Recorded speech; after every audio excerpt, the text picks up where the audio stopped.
అందరికీ నమస్కారం అండి. మనం అందరం కూడా ఈ యొక్క ఆధ్యాత్మిక మార్గంలోకి రాగానే మనకు నచ్చిన ఏదో ఒక యోగ సాధన పద్ధతిని తీసుకొని ప్రాక్టీస్ చేస్తున్నాం.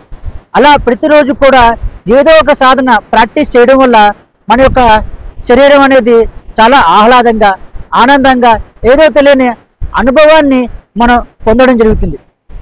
అయితే మనం సాధన చేసిన ఒక 3 లేదా 4 గంటల వరకు ఈ యొక్క అనుభవం మనలో ఉంటుంది. కానీ దాని తర్వాత మనలో తెలియని ఏదో అలజడి, ఆందోళన, తెలియని ఏదో బాధ మనలో ఏర్పడుతుంది. దానికి గల కారణం ఏంటండి? ఒకే ఒకటి, అదే మన యొక్క మనస్సు. ఈ యొక్క మనస్సు మనం అనుకునే విధంగా మనకు సహకరించట్లేదు. అనేక రకాల ఆలోచనలతో మనలో నుంచి భావోద్వేగాన్ని బయటికి క్రియేట్ చేస్తూ అషడ్ వర్గాల వల్ల మనల్ని ఏదో రకమైన బాధకు గురి చేస్తుంది. కాబట్టి ఈ యొక్క మనసుని మనం అర్థం చేసుకుంటే పూర్తిగా ఈ యొక్క బాధ నుండి బయటపడవచ్చు. అయితే మన యొక్క మనస్సు ఎటువంటిదంటే, చూడండి స్నేహితులారా, కనిపిస్తున్న ఈ యొక్క మహాసముద్రం లాంటిది. ఈ యొక్క మహాసముద్రంలో ఏ విధంగా అయితే ప్రతి క్షణం కూడా ఒక అల ఏర్పడి మరలా బయటికి వచ్చి ఎలాగైతే మరణిస్తుందో, అలాగే మన యొక్క మనసులో కూడా ఒక ఆలోచన అనేది క్రియేట్ అయ్యి అది మరణించి మరొక ఆలోచనని క్రియేట్ చేస్తుంది. అలాగే ఈ యొక్క కెరటాలు మనం గమనించినట్లయితే అక్కడ కాస్త నొరగా, అలాగే బొడవలు ఏర్పడుతున్నాయి కదా. అదేవిధంగా ఈ యొక్క మనసు మనలో ఒక భావోద్వేగాన్ని, అర్షడ్ వర్గాలని, రాగ ద్వేషాలని క్రియేట్ చేస్తుంది. తద్వారా మనం చేస్తున్న వర్క్ పైన మనం ఏకాగ్రతతో చేయలేకపోతున్నాం. ఏదో తెలియని మానసికమైన వేదనకి గురవడం జరుగుతుంది. మరొక విషయం ఏంటంటే, ఈ యొక్క మహాసముద్రంలో ఈ యొక్క అలలు కింద పడుతూ లేస్తూ, అలాగే ఒక అలను మరొక అల ఢీకొట్టడం వల్ల ఒక పెద్ద శబ్దం అనేది మనకి వినిపిస్తూ ఉంటుంది. అలాగే మన మనసులో కూడా ఒక శబ్దం మనకి వినిపిస్తూ ఉంటుంది. ఆ యొక్క శబ్దం, నువ్వు ఏదైనా వర్క్ చేసేటప్పుడు ఈ యొక్క వర్క్ నీకు సరైనది కాదు, నువ్వు సరిగ్గా చేయట్లేదు, నువ్వు అన్ని తప్పులే చేస్తున్నావు, నువ్వు యొక్క పని చేస్తే నువ్వు నాశనం అయిపోతావు, ఇది తప్పు, ఇది ఒప్పు అంటూ రకరకాల విషయాల్ని మనకు బోధిస్తూ ఉంటుంది. తద్వారా మనం ఏ ఒక్క వర్క్ చేస్తున్నాం, ఆ వర్క్ని ఎలా చేయాలి, అది ఎంతవరకు మన పైన ప్రభావం చూస్తుంది అనే విషయం మనకు తెలియక మనం అయోమయానికి గురవుతూ ఏ ఒక్క పని చేయలేక అక్కడే నిస్సహాయాలుగా ఉండిపోతున్నాం. దానికి గల కారణం మన యొక్క మనస్సు.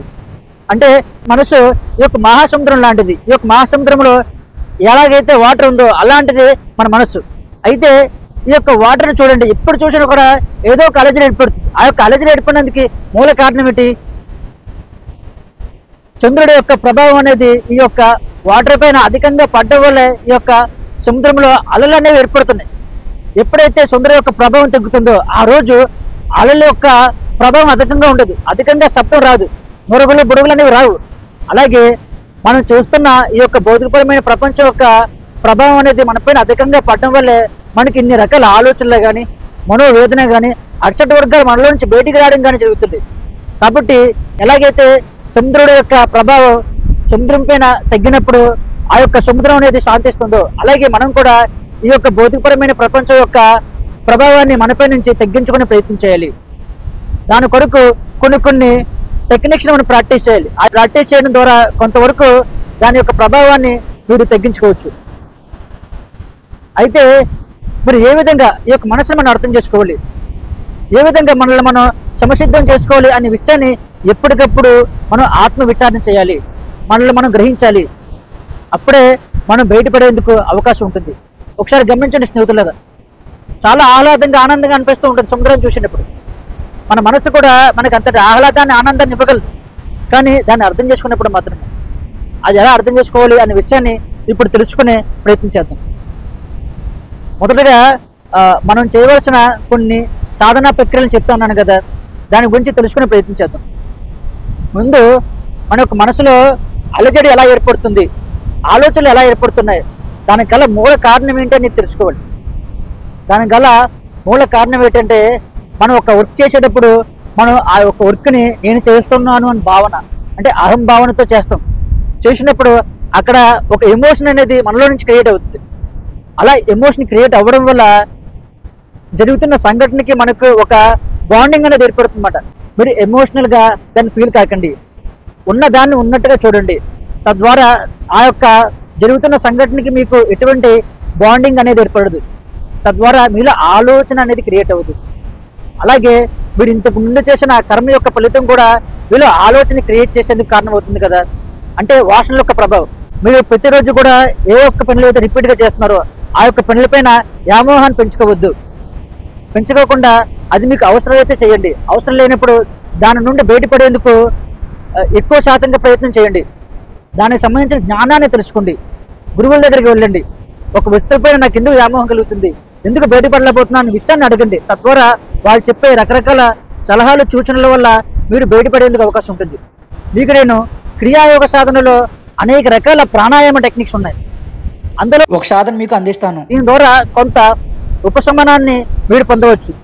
అలా కాదు, పూర్తిగా ఉపశమనాన్ని పొందాలనుకుంటే ఖచ్చితంగా మీరు క్రియాయోగ సాధన తీసుకొని అందులో చెప్పే రకరకాల సాధనని ప్రాక్టీస్ చేస్తూ ఖచ్చితంగా మీ యొక్క మనస్సు మీ యొక్క ఆధీనంలోకి రావడం జరుగుతుంది. కానీ కొందరు ప్రేక్షకుల గురించి ఒక ప్రాణాయామ టెక్నిక్ని మీకు అందించబోతున్నాం. తద్వారా మీరు కొంతవరకు ఉపశమనాన్ని పొందవచ్చు. ఆ యొక్క ప్రాణాయామ టెక్నిక్ ఏంటంటే, మీరు ఉదయాన్నే లగ్గానే ఈ యొక్క ప్రాణాయామ టెక్నిక్ని ప్రాక్టీస్ చేయండి. కింద కూర్చునేటప్పుడు ఏదైనా దుప్పటి వేసుకుని కూర్చొని చిన్ముద్ర వేయండి. చిన్ముద్ర వేసి 9 సార్లు ఓంకారం చేయండి. ఓ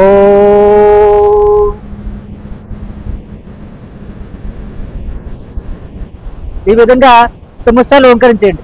లేక 21 టైమ్స్ అయినా సరే ఓంకారం చేయొచ్చు. ఓంకారం చేయడం పూర్తయిన తర్వాత నెమ్మదిగా శ్వాసను మూలాధార చక్రం దాకా తీసుకుంటుంది. చిన్ముద్ర వేయాలి. తీసుకుని మళ్ళీ శ్వాసని నెమ్మదిగా రిలీజ్ చేయాలి బయటికి. అలా పూర్తిగా రిలీజ్ చేసి మీరు ఎంతసేపు అయితే శ్వాసని తీసుకోకుండా ఉండగలరు, అంటే ఆ బాహ్య కుంభకం ఎంతసేపు అయితే చేయగలరో అంతసేపు చేయండి. అలాగా ఒక 9 సార్లు చేయండి. చేసిన తర్వాత ఆజ్ఞా చక్రం మీద దృష్టి పెట్టి మెడిటేషన్ చేయండి. ఇలాగ మీరు ప్రతిరోజు ప్రాక్టీస్ చేస్తే మీకు ఫలితం అనేది వస్తుంది. కానీ శాశ్వతమైన ఫలితం కావాలి, ఇంకా ముందుకు వెళ్ళాలి అనుకున్న వాళ్ళు ఖచ్చితంగా క్రియాయోగ సాధన ఖచ్చితంగా మీరు తీసుకుని ప్రాక్టీస్ చేస్తే అద్భుతమైన ఫలితాలు మీ యొక్క జీవితంలో మీరు చూడడం జరుగుతుంది. మీకు కావలసిన ప్రతిదాన్ని కూడా మీరు సంపాదించగలరు, ఆనందంగా జీవించగలరు, మనసు చేసే మాయ నుండి మీరు బయటపడగలరు. కాబట్టి అవకాశం మీ చేతిలో ఉంది. నన్నే మీరే తీసుకోవాలి.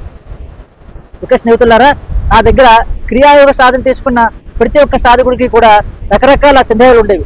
ఆ యొక్క ప్రతి సందేహానికి కూడా సమాధానం చెప్పి క్రియాయోగ సాధన ద్వారా వారి యొక్క మస్తిష్కంలో తిరిగి అనేక రకాల ఆలోచనల్ని బయటికి తోసివేయడం జరిగింది. ఏదో తెలియని బాధకు కానీ దుఃఖానికి కానీ గురవడం లేదు.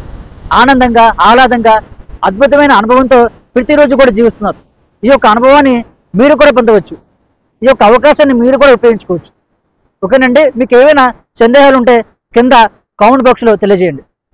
అలాగే మీరు ఏదైనా కొత్త సాధనల గురించి తెలుసుకోవాలనుకుంటున్నారా, వాటి యొక్క సబ్జెక్ట్ గురించి తెలుసుకోవాలనుకుంటే కింద కామెంట్ బాక్స్లో మీరు తెలుసుకోవాలనుకుంటున్న ప్రతి విషయం గురించి కూడా కామెంట్ చేయండి. తద్వారా వాటి గురించి కూడా డిస్కస్ చేసేందుకు నాకు అవకాశం దొరుకుతుంది.